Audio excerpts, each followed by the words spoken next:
Isang mapagpalang araw po sa ating lahat. Welcome again to our 365 daily devotion. Our topic for today is conflict resolution, Christ-centered approach. And our scripture for today is Colossians chapter 3, verse 17.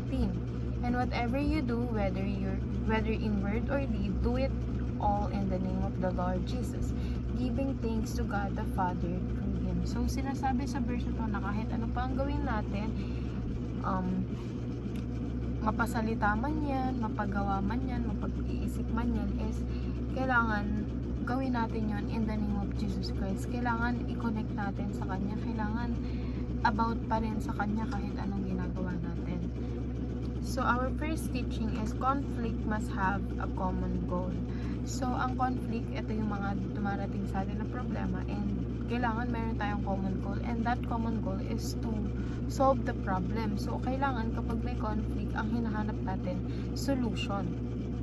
Second, conflict must be settled in Christ. Kailangan sa lahat ng ginagawa natin, sa family, sa friendship, sa relationship, kailangan nakasentro ang Panginoon. Dahil lahat ng conflict natin, masisettle natin kung may 100% tayo na pagtitiwala sa Kanya. Kung meron tayong 100% na, trust na lahat yun is masosolve, and that is just one of the conflicts na binibigyan ng Panginoon para mapatibay tayo.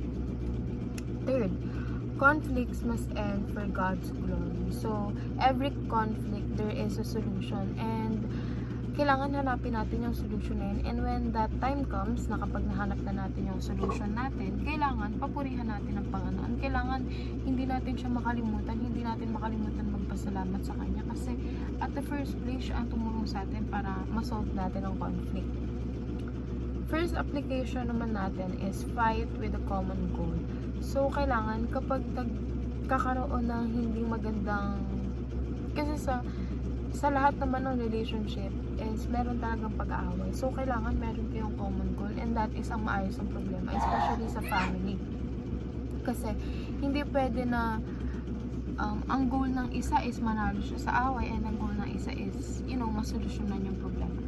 Second, fight within biblical rules. Kailangan kapag nakikipag-argue or lumalaban tayo sa